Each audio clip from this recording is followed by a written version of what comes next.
Hello hi welcome to my YouTube channel home science Darpan में आप सभी का वेलकम है।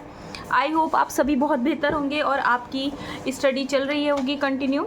और जैसे कि हम क्लास 9 की बुक कवर कर रहे हैं और क्लास 9 की बुक में भी हम फूड और न्यूट्रिशन का जो यूनिट है वो कवर कर रहे हैं। मैंने इससे पिछली यूनिट कवर करा दी हैं। जिन लोगों ने नहीं देखी है वो प्लेलिस्ट में जाकर देख सकते हैं। फास्ट फॉरवर्ड पर लगाकर आप कोई भी वीडियो को देख सकते हैं। वो आपके लिए ज़रूर, ये वीडियोस आपके लिए बहुत ज़्यादा बेनिफिशियल रहेंगी। जिन लोगों ने अभी रिसेंटली ही तैयारी करनी स्टार्ट करी है और बेसिक से समझ में नहीं आ रहा कि हम कहाँ से स्टार्ट करें, कौन सी बुक पढ़ें, तो यहाँ से वो स्टार्ट कर सकते हैं। और जो लोग अपनी कंटिन्यू कर ही रहे हैं स्टडी, वो भी एक बार इसको फास्ट फॉरवर्ड पे लगाकर सुन सकते हैं, तो आपको रिकॉल हो जाएगा आपका जितना भी टॉपिक है। तो आज हम कवर करेंगे फूड एंड न्यूट्रिशन की ब्रांच में से खाद्य पदार्थ संगठन, वर्गीकरण तथा कार्य, जिसमें से मैंने आपको इंट्रो करा दिया है। आपको मैंने प्रोटीन, कार्बोहाइड्रेट, फैट सभी की बारे में वीडियो बना दी है, जाकर के आप प्लेलिस्ट में देख सकते हैं। और इसी सीरीज़ में मैंने आपको खनिज लवण भी करा दिए हैं, तो ज़रूर देखिएगा। देखिए मैंने इसमें थोड़ा जो है वो 2020 का RDA भी डिस्कस किया है, जो कि बहुत ज़्यादा इम्पोर्टेंट है।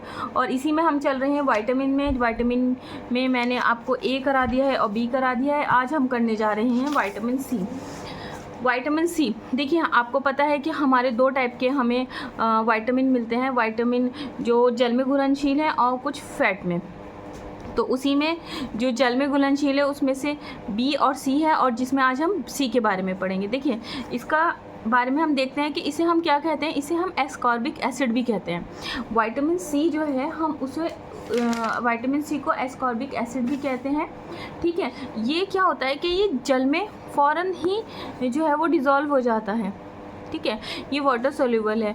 ठीक है, ये ताज़े किस में पाए जाते हैं? ताज़े फलों में, हरी पत्तेदार तरकारियों में, हरी मिर्च में, टमाटर में प्रचुर मात्रा में होते हैं। जितने भी सिट्रस से जो खट्टे फल होते हैं ना, जो उनमें ये खूब अच्छी मात्रा में मिल जाता है, जैसे नींबू, नारंगी, संतरा।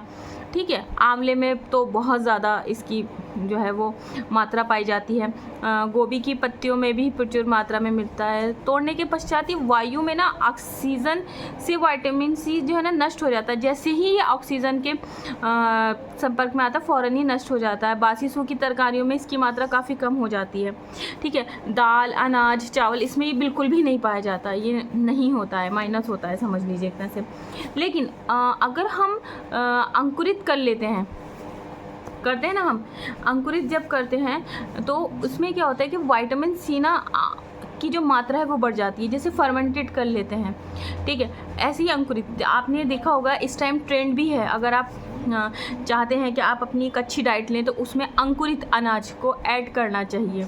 ठीक है, क्योंकि मैं आपके साथ ये लाइफ के एग्जांपल इसलिए जोड़ती हूँ क्योंकि आप सब लोग होम साइंस के स्टूडेंट हैं, और एक हमें पता होना चाहिए कि आजकल ट्रेंड में किस तरह से चल रहा है और किस तरह से हमारे सब्जेक्ट की इम्पोर्टेंस है। आप देख सकते हैं कि हमारा सब्जेक्ट कितना इम्पॉर्टेंट है। आज आप किसी भी फील्ड में उठा करके देख लीजिए, चाहे वो फूड एंड न्यूट्रिशन हो, चाहे वो मैनेजमेंट की ब्रांच हो, चाहे वो टेक्सटाइल की ब्रांच हो, चाइल्ड डेवलपमेंट की ब्रांच हो, आप कम्युनिकेशन देखिए, आप एक्सटेंशन देखिए, आप देखिए एक होम साइंस एक ऐसा सब्जेक्ट है जिसमें आपको बहुत सारा आपको मिलता है इसको। तो मैं इसीलिए इसको जो है वो ज़रूर कनेक्ट करती हूँ। तो ये देखा आपने कि अंकुरित में अगर हम करते हैं तो ये इसकी विटामिन C को हम उसमें ऐड कर सकते हैं। ठीक है, इसकी कमी से क्या होता है? स्कर भी होता है, मसूड़े कमज़ोर हो जाते हैं। ठीक है, ये हमारे मसूड़ों के लिए भी बहुत ज़्यादा इम्पॉर्टेंट है विटामिन C।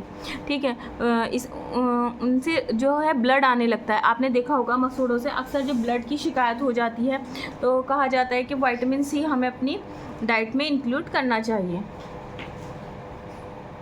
उसके बाद आ जाता है शरीर की श्लेष्मा झिल्ली कमज़ोर पड़ जाती है और घाव भरने में भी कठिनाई होती है और एक भीषण रोग हो जाता है। देखिए अगर हमारे कहीं इंजरी हो जाती है और वो इंजरी देरी से भरती है या कहीं कुछ है, तो वो विटामिन सी उसमें बहुत ज़्यादा अहम रोल जो है वो अदा करता है। जैसे कि आपने पिछले जब कोरोना एक पीरियड आया था, पैंडेमिक पीरियड, तो क्या कह रहे थे डॉक्टर कि आप अपनी डाइट में विटामिन सी बढ़ाइए, क्या कि वो आपकी इम्यूनिटी को स्ट्रॉन्ग करता है, ठीक है।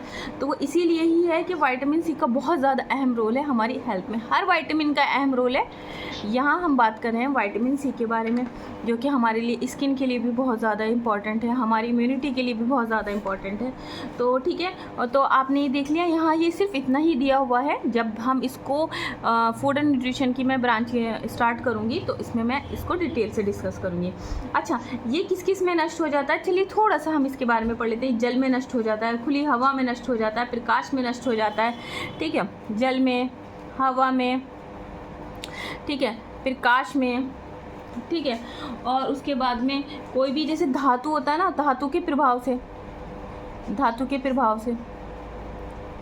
ठीक है, ये नष्ट हो जाता है, ठीक है। एक चीज़ और है जो बहुत इंपॉर्टेंट क्वेश्चन है, जो मैं आपके साथ यहाँ पर जो है डिस्कस करूँगी। जो विटामिन सी है ना, ये आयरन के जो अवशोषण है ना उसमें बहुत ज़्यादा हेल्प करता है, ठीक है। तो जो आयरन का अवशोषण होता है ना उसमें बहुत ज़्यादा हेल्प करता है ये, ठीक है। और ये क्वेश्चन PYQ भी है, आप इसको जब आपने देखेंगे तो PYQ आपको मिलेगा। तो जो है ये बहुत ज़्यादा इम्पोर्टेंट हो जाता है। तो हीमोग्लोबिन जो बनाता है वो लोहा बनाता है, ठीक है, ये आपको पता है। तो ये बहुत ज़्यादा इम्पॉर्टेंट है। अच्छा, क्या होता है थोड़ा सा देख लेते हैं कि किस तरह से विटामिन सी के कार्य हैं, थोड़ा सा मैं आपके साथ डिस्कस कर लेती हूँ। जैसे ना क्या होता है कि ये घाव भरने में हेल्प करता है, ये आपको पता ही चला, घाव भरने में हेल्प करता है, ठीक है। उसके बाद में ना एंजाइम के रूप में, यानी कि चयापचय जो होता है ये उसमें भी हेल्पफुल है। उसके बाद में जो आंतरिक घाव हो जाते हैं, तो ये वहाँ पर भी आपको जो है वो हेल्प करता है, आंतरिक घाव में भी, ठीक है। थोड़ी जगह कम है, आप नोट्स बना लीजिएगा, ठीक है। जो इसकी बहुत ज़्यादा जो इम्पॉर्टेंट है वो ये है कि विटामिन सी जो है वो RBC के जो परिपक्व करने में भी भूमिका निभाता है। जो RBC हैं हमारी रेड ब्लड सेल्स, उसको भी ये मैच्योर करने में बहुत ज़्यादा जो है वो हेल्प करता है। अच्छा, एक चीज़ और है, विटामिन सी क्या है, ये एक एंटीऑक्सीडेंट की तरह कार्य करता है, ठीक है। अच्छा, चलिए आपके साथ हम जब ये डिस्कस कर रहे हैं तो ज़रा ये बताइए कि वो 3 कौन से एंटीऑक्सीडेंट हैं। ज़रा आप मुझे कौन से विटामिन है जो एंटीऑक्सीडेंट है। देखिए, एक तो मैंने आपके साथ डिस्कस कर लिया। अब कमेंट बॉक्स में आप ज़रूर बताइएगा कि 2 और कौन से हैं, ठीक है। देखिए, इससे क्या होता है, आपको सिर्फ टाइप करना है, आपका भी रिवीजन होता है, ठीक है। तो आप ज़रूर जो है उसको करिएगा। अच्छा, एक चीज़ और भी है, एक ये PYQ है कि ये आ चुका है कि एंटी स्टोन विटामिन कौन सा है, तो वो विटामिन सी है। क्या होता है, ये पथरी से बचाता है, ये संक्रमण को रोकता है पथरी के। तो ये थोड़े से मैंने आपके साथ डिस्कस किए, थोड़े से और मैं आपके साथ डिस्कस कर लेती हूँ। आप ज़रूर कमेंट बॉक्स में बताइएगा कि नाविक जो रोग है वो किसकी कमी से हुआ था, ठीक है। स्कर्वी आपको पता है, मसूड़ों से खून आने में भी इसकी ज़रूरत रहती है, ये बहुत अहम भूमिका निभाता है। जिंजिवाइटिस है जैसे, तो ये यहाँ पर इम्पॉर्टेंट है। अच्छा, स्कर्वी जो है वो 2 तरह से होती है, एक शिशु स्कर्वी, एक वयस्क स्कर्वी, ठीक है। तो ये हमने देख लिया है, और जब मैं इसके साथ जो है डिस्कस करूँगी तो मैं इसको और भी अच्छे से डिस्कस कर दूँगी। अच्छा, हमने सोर्सेज डिस्कस कर ही लिए हैं, जैसे लाइक एक खट्टे फल है, नींबू है, आंवला है, संतरा है, जो आपका खमीर वाले पदार्थ हैं, जैसे इडली है, डोसा है, जलेबी है। इसमें क्या होता है, या आप फर्मेंट ही तो करते हैं, तो उससे जो है इसका विटामिन सी इसमें आ जाता है। उसके बाद अंकुरित पदार्थ है, चना, मटर, गेहूँ जैसे होता है, ये सब कुछ इसी में ये पाया जाता है, ठीक है। अब हम नेक्स्ट आ जाते हैं विटामिन डी। विटामिन डी क्या है, इसे हम कहते हैं कैल्सीफेरॉल। विटामिन डी को हम कैल्सीफेरॉल के नाम से जानते हैं, ठीक है। उसके बाद में ये मछली, कलेजी, अंडा, जर्दी, दूध, मक्खन, घी, ऐसे जंतुओं से प्राप्त है जो हरे चारागाहों व धूप में चरा करते हैं, मतलब जो धूप में रह करके और उसको जो चरते हैं उनमें पाया जाता है। और हमें ये फ्री में तो बिल्कुल मिल जाता है, हमें सन से मिल जाता है, ठीक है।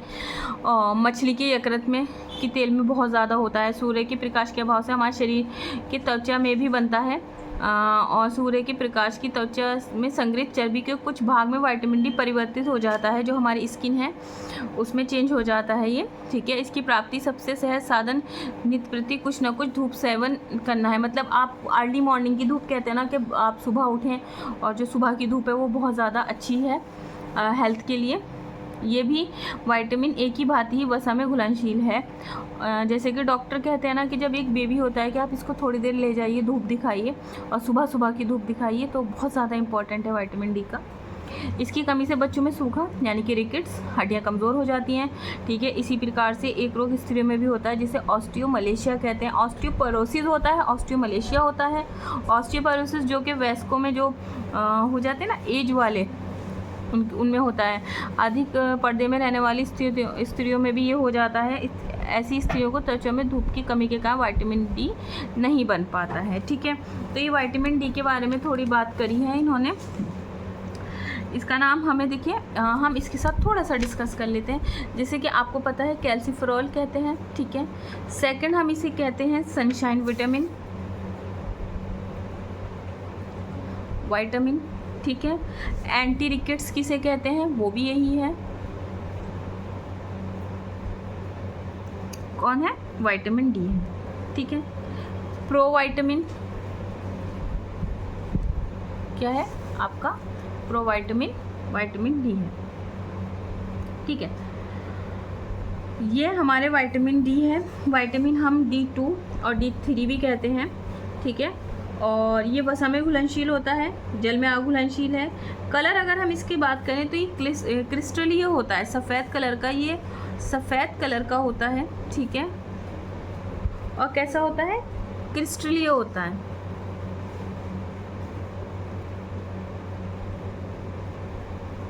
ठीक है।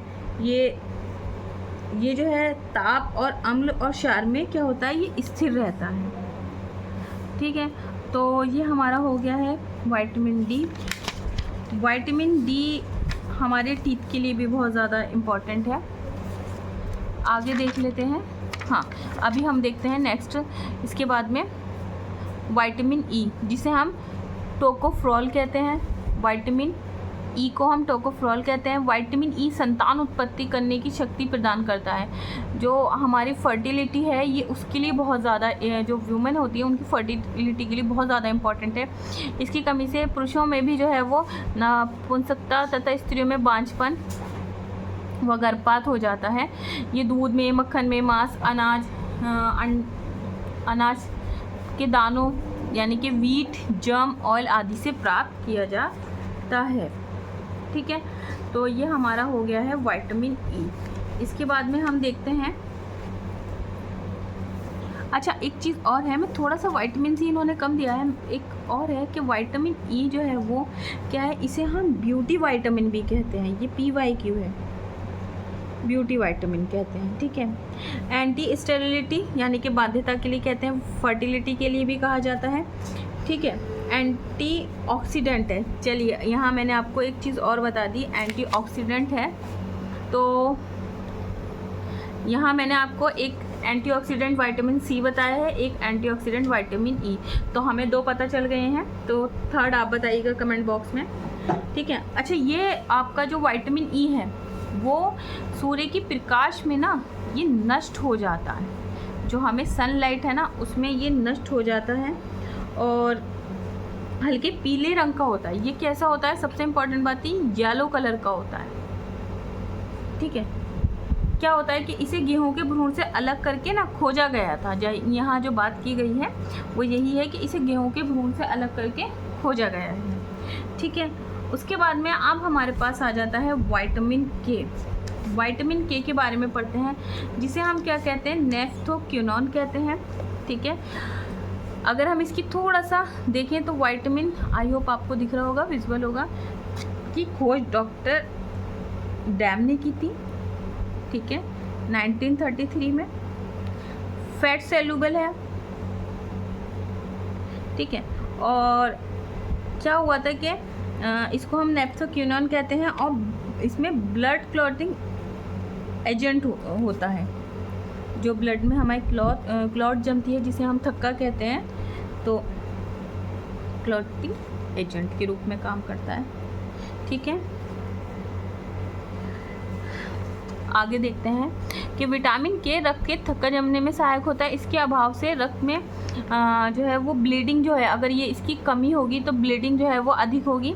ये विशेष करके गर्भवती और दूध पिलाने वाली स्त्रियों के लिए जो है बहुत ज़्यादा इम्पॉर्टेंट है। ये पालक में, करम कल्ला गोभी में पर्याप्त मात्रा में होता है। दूध, मक्खन, अंडे की जर्दी, गेहूँ, चोकर, आलू में भी ये पाया जाता है।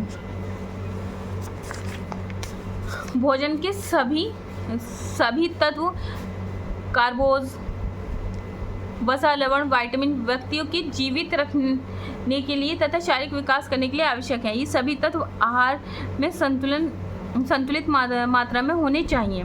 अतः ये एक जटिल समस्या है कि अपनी आवश्यकता की पूर्ति के लिए हम किस प्रकार का भोजन करें जो कि शरीर के लिए हमारे लिए बहुत ज़्यादा उपयोगी हो। प्राप्त अनिवार्य तत्वों से शरीर का सही रूप से पोषण भी हो सके। अतः ये जानना बहुत आवश्यक है कि मुख्य भोज्य पदार्थ कौन से हैं, ठीक है, और उनमें कौन कौन से भोज्य पदार्थ कितनी मात्रा में उपस्थित हैं, ठीक है। यह हमें दो प्रकार से मिलते हैं, एक वनस्पति से, एक पशु से। वनस्पति से आपको पता है, वनस्पति से हमें क्या क्या मिलेगा, अनाज, सब्जी, दालें, फल, ठीक है। दूध, मांस, मछली, ये सब क्या है, पशु से रिलेटेड सोर्स हैं। ये आप देख लीजिएगा। देखिए ये इंपॉर्टेंट है, मैं आपके साथ ये डिस्कस कर लेती हूँ, ठीक है। देखिए हमने एक हमारा क्विक रिवीजन भी हो जाएगा। विटामिन ए जिसे हम रेटिनॉल कहते हैं, ठीक है। दूध, मक्खन, घी, अंडा, यकृत, मछली का तेल, हरी सब्जियां, गाजर में अच्छी मात्रा में पाया जाता है। नेत्र में रेडोप्सिन का संश्लेषण और एपिथेलियम स्तर की वृद्धि में इम्पॉर्टेंट है। रतौंधी, वीरो फिलेथेमिया, एपिथेलियम ऊतक के कम का विकास, ठीक है। नेक्स्ट इन्होंने बताया B1 फल, हरी सब्जियां, अनाज, यीस्ट में मिलता है। खमीरकृत जितनी भी चीज़ें होती हैं उसमें, कार्बोहाइड्रेट के उपापचय में और बेरी होता है। उसके बाद में B2 है हरी सब्जी, गेहूं, पनीर में, अंडे और मांस में और खमीर में। ये एंजाइम के रूप में और शरीर की वृद्धि के लिए इम्पॉर्टेंट है, ठीक है। उसके बाद में क्या है, इससे हमें चिलोसिस, ग्लोसाइटिस यानी कि जीभ में सूजन, डर्मोटाइटिस क्या, होंठ का फटना, जीभ की सूजन, त्वचा का फटना, त्वचा का रोग। उसके बाद में आ जाता है B3 टमाटर, मूंगफली, यीस्ट में, ठीक है। उपापचय क्रियाओं में सह एंजाइम के रूप में काम करता है। ये फ्लैग्रा या जीभ तथा त्वचा पर पपड़ी के रूप में इसका रोग है। B5 मांस में, यकृत में, यीस्ट में, अनाज में, दाल, मछली में क्या होता है कि कार्बाइड तथा अमीनो अम्लों के ऑक्सीकरण में श्वसन के प्रयोग में होने वाले एंजाइम का अंश है, ठीक है। B6 शुष्क फल, दूध, हरी सब्जियों में, प्रोटीन के उपापचय में और एनीमिया यानी कि एनीमिया हो जाता है, रक्त अल्पता। उसके बाद में मैंने आपको B7 भी पीछे बताया है, B9 भी बताया है, यहाँ पे B12 दिया है, साइनोकोबाल्मिन और फॉलिक अम्ल जिसे हम B9 कहते हैं, ठीक है। ये यहाँ मौजूद है RBC के निर्माण में और ये भी हमें एनीमिया इसकी कमी से हो जाता है रोग। विटामिन C जो कि हमने अभी डिस्कस किया है, सारे खट्टे फलों में होता है। ये अंतर्कोशीय सीमेंट, कोलेजन तंतु, दांतों की डेंटिन में, इसकी स्क्रिवी रोग और प्रतिरोध क्षमता में कमी। इसके बाद आ जाता है विटामिन D, मक्खन, दूध, मांस, मछली और आपका सूर्य के प्रकाश, कैल्शियम तथा फास्फोरस के उपापचय में, अस्थि तथा दांतों की वृद्धि में। रिकेट्स हो जाता है, ऑस्टियोमलेशिया, ऑस्टियोपोरोसिस, ये रोग इसी से होते हैं। विटामिन E, टोकोफेरोल, गेहूं में, अंडे में, सब्जी में, ठीक है। जननी कोशिका की वृद्धि, पेशियों की संकीर्णता में और जनन क्षमता की कमी में, ठीक है। विटामिन K जिसे नेप्थोक्विनोन कहते हैं, ठीक है, प्रोथ्रोम्बिन का निर्माण करता है और रक्त का थक्का नहीं बनता है अगर विटामिन K की कमी होती है। और ये मिलता किससे, हरी सब्जी, टमाटर, पनीर, सोयाबीन, अंडा से, ठीक है। तो ये आज हमारा विटामिन का चैप्टर कंप्लीट हो चुका है। अब इसके बाद हमारे पास नेक्स्ट वीडियो में मैं स्टार्ट करूँगी वनस्पति द्वारा खाद्य पदार्थों का संगठन। बहुत ज़्यादा इम्पॉर्टेंट है, यहाँ से क्वेश्चन बने हैं, PYQ भी हैं। तो आप मेरे चैनल से जुड़े रहें और आपको नेट की प्रिपरेशन में किस टॉपिक पर वीडियो चाहिए ज़रूर बताइएगा। और thank you so much for watching video. Please like, subscribe my channel. Thank you so much.